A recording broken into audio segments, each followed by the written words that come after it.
자금에서 제일 어려운 건 자금이 내 손에 없다는 것도 애로사항이 있지만 자금이 어떻게 돌아가는지에 대해서 확실하지 않다는 게 제일 큰 애로사항인 것 같아요. 미래를 위한 이런 이 사업에 실제로 개발 자금과 같은 이런 성격의 자금이 너무 필요하다는 거죠. 정말 제대로 된 준비 없으면 실패만 맛보고 오히려 경영 손실이 큽니다. 그래서 무작정적인 도전은 저는 절대 반대합니다.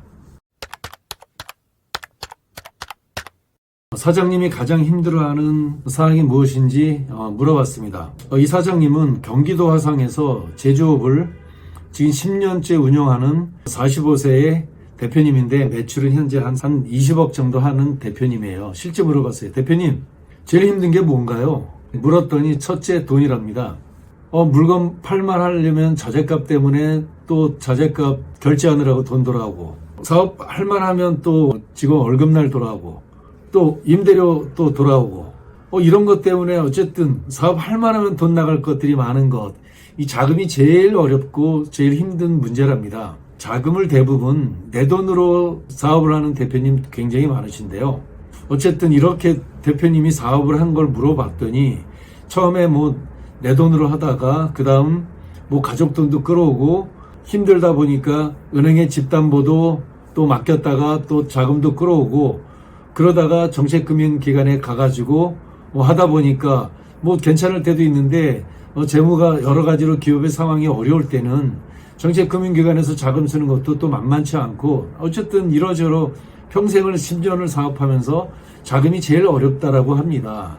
자금에 대해서 이렇게 한번 생각을 해봤습니다. 이렇게 어려운 자금의 문제, 사업을 할 때 혹은 하기 전에 혹은 뭔가 이렇게 액션을 하기 전에 자금 조달의 설계도를 한번 사전에 먼저 그려보는 것을 추천해 봅니다. 미리 한번 그려보도록 하죠. 정책기관에서 혹은 은행에서 바라보는 이런 시각이 있지 않습니까? 그런데 만약에 정책금융기관에서 바라보는 그런 답안지가 좀 있다면 은행에서 바라보는 답안지를 사장님 혹시 미리 확보할 수 있다면 어떨까요? 그러면 좀 낫지 않을까요?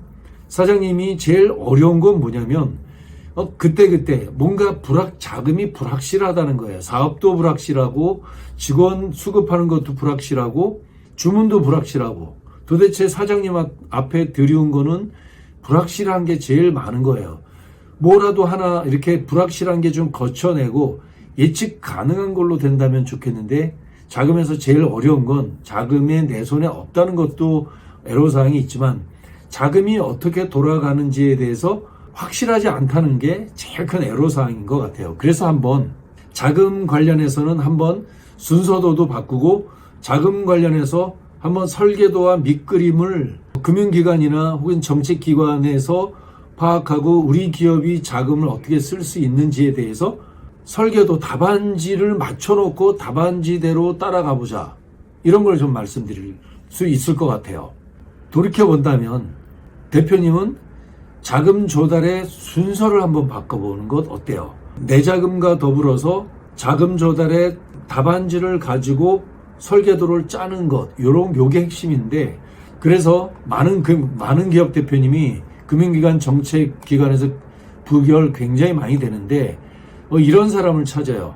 내 당장의 발등에 떨어진 문제를 해결할 만한 사람을 찾는데 당장 문제를 당장 해결하는 것을 찾는 건 쉽지 않아요. 예전처럼 과거에 어두운 시대라면 그게 해결이 가능한데 지금 이렇게 세상이 투명한 세상에서는 오히려 투명하게 대표님의 투명 경영을 도울 수 있는 그러한 코치 자문 이게 필요하다고 생각됩니다. 두 번째 대표님의 문제, 두 번째 가장 큰 애로사항이 뭡니까? 라고 했더니 두 번째도 돈이랍니다. 평소에 필요한 이런 운전자금, 자재자금, 인력, 인건비 자금들이 필요하지만 대표님의 사업이 점프를 하기 위해서는 신제품을 개발해야 되고 시제품을 준비해야 되고 또 그런 제품이 시장에 나가려면 안전을 위한다면 안전 인증도 필요하고 그 규격 인증도 필요하고 또 우리 기업이 밖에 나가서 뭔가를 할 때는 각종 인증과 특허 이런 것도 필요한데 뿐만 아니라 어떤 제품들을 시장에 런칭하려고 하면 광고비, 홍보비도 필요한데 그런 모든 것들이 다 돈이라는 거죠. 또한 그런 개발된 제품들을 내 공장 혹은 이렇게 내 생산 공장에서 그것을 돌리고 생산을 하려면 때로는 수작업만 하다가 이런 것이 능사가 아니라 이왕이면 되도록 자동화 장비를 설치하고 시스템도 자동화하고 스마트 팩토리니 뭐 이런 모든 것들이 거기다가 어떤 상품의 디자인, 포장 디자인 이런 모든 것들은 사실상 우리 사업의 대표님 사업의 미래를 위한 이런 사업 자금인데 그런 자금이 늘 현실에 갇혀 있다 보면 늘 인건비니 늘 자재자금 이런 것만 하다 보면은 미래를 위한 투자 자금들이 너무 부족하다는 거예요. 이런 자금들 때문에 즉 개발비와 관련된 이런 성격의 자금들이 그런 자금들 너무너무 필요한데 그런 자금이 어떤 때는 어떻게 문제를 해결하냐 하면 다 스스로 해결한다는 거예요. 대부분 스스로 해결하고 또 주변에 정보가 있을 때 또 갑자기 좀 이렇게 무상자금 정보가 나오면 또 이렇게 부딪혀서 하다가 안 되는 경우가 허다한데 이런 미래를 위한 이러한 이 사업에 실제로 개발자금과 같은 이런 성격의 자금이 너무 필요하다는 거죠.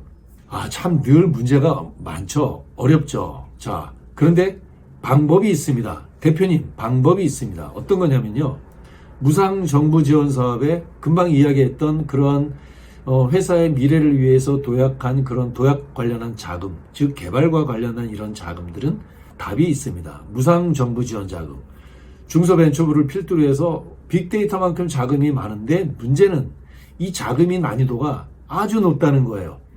정책자금, 정책금융기관 자금, 시중은행 자금도 난이도도 있고 벽도 높은데 무상자금 뭐 100만 원, 200만 원이 아니라 1, 2천이 아니라 어떤 때는 한 3천, 5천, 1억, 2억 이런 자금들은 그야말로 무상자금은 공짜인 대신 대가를 많이 치러야 되는 이런 자금인데 답이 있어요. 요건 어떻게 되냐면 무슨 답이냐면 이거 안다고 해서 이런 자금이 있다 그래서 막 도전하면 안 됩니다. 오히려 대표님 실패를 맛보고 상실감이 훨씬 더 큽니다.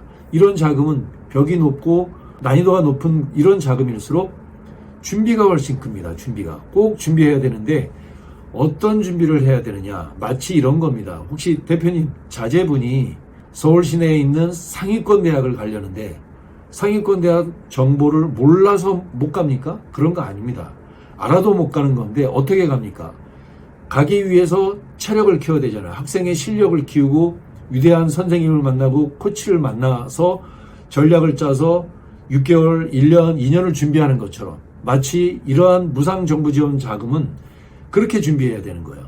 거기다가 아이템까지 받쳐줘야 되는 거기 때문에 정말 제대로 된 준비 없으면 실패만 맛보고 오히려 경영 손실이 큽니다. 그래서 무작정적인 도전은 저는 절대 반대합니다. 마치 베트남 선수의 자질이 정말 좋았잖아요. 월드컵 축구 때 우리 선수들 재료가 좋았는데 거기에 히딩크 감독이 만났잖아요. 대한민국 국가대표팀 선수와 히딩크 감독이 만난 것처럼 어쩐 정말 역량이 있는 선수와 박항서 감독이 만난 것처럼 좋은 선수의 좋은 코치가 필요합니다. 반드시 필요하죠. 뭐 그 정도는 아니겠지만 대표님 기업에 맞는 괜찮은 코치를 만나서 선수와 코치와 감독이 함께 그런 난이도 높은 어떤 문제를 해결해 나가는 과정, 이게 바로 무상자금의 진정한 도전 과정입니다. 이것은 대표님 사업의 컨디션을 파악하고 6개월 준비해서 도전하는 것이 좋을 수도 있고 1년 준비해서 도전해서 성취하는 것이 좋을 수 있습니다. 준비가 제대로 갖춰진다면 그 다음에 대표님한테 돌아올 보상은 정말 괜찮은 것들이 무상자금의 세계인데 단기 호흡으로 단기간에 달려서 한다면 오히려 많은 실패를 맛보는 게 바로 정부 무상자금의 영역, 대표님의 미래를 위한 이 사업, 답이 있습니다.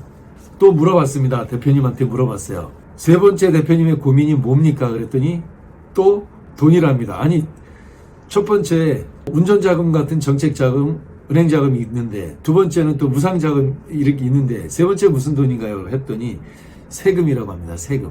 월급 주는 날이 너무나 빨리 돌아오는 것처럼 국가에 내는 세금 낼 날이 왜 이렇게 빨리 돌아오는지 법인세, 종합소득세, 각종 공과금, 온갖 양도세, 온갖 세금들이 너무나 많이 빨리 돌아오는데 이 정말 마음 같아서는 탈세하고 싶다는데 그럴 수도 없고요. 절세가 너무 필요하다는 거죠. 이 절세는 바로 돈이라는 거죠. 그런데 중소기업에 관련된 세법들이 너무너무 복잡합니다. 대표님이 모든 걸 다 챙긴다는 건 세무사 되는 일보다, 회계사 되는 일보다 더 어려운 일인데 챙기기 어렵죠. 또 다 맡길 수도 없고, 또 그뿐만 아니라 대표님 사업의 궤도에 올라가려면 제조업 하시는 대표님들, 또 도소매 유통하시는 대표님들 창고 필요하고요. 내 자가 공장 필요하고, 뿐만 아니라 내 사무실, 사업 같은 거 필요하죠. 평생에 몇 번 없는 이런 일들인데 여기에는 부동산 취득세라는 것도 있고 또 재산세라는 것도 있고요. 사업을 하다 보면 어떻게 사업하느냐에 따라서, 어디에 창업하느냐에 따라서, 대표자의 나이가 몇 살이냐에 따라서, 업종이 뭐냐에 따라서 이게 세금 폭탄으로 돌아올 수도 있고 세금 대박으로 절세할 수도 있는 이런 일입니다. 벤처를 언제 받는 거에 따라서 다 마찬가지라는 거죠. 기업을 어떻게 만들고 벤처를 어떻게 하고, 정말 너무나 많은 중소기업 관련한 세제 법규들이 있는데 이 모든 것을 대표님이 혼자 한다? 대한민국 그 축구 대표가 감독 코치를 싹 해임하고 베트남 축구 어떻게 됐습니까? 감독을 바꾸고 나서부터 초전박살 됐듯이 혼자 하시는 게 능사가 아니라는 거죠. 오늘은 사장님이 제일 애로사항과 필요로 하는 일 3가지. 첫째도 돈, 둘째도 돈, 셋째도 돈이었습니다. 첫째, 운전자금 같은 돈, 두 번째 국가무상자금이라는 돈, 세 번째 세금이라는 돈. 이 문제를 해결하는 것. 오늘은 여기까지 마치도록 하겠습니다. 고맙습니다.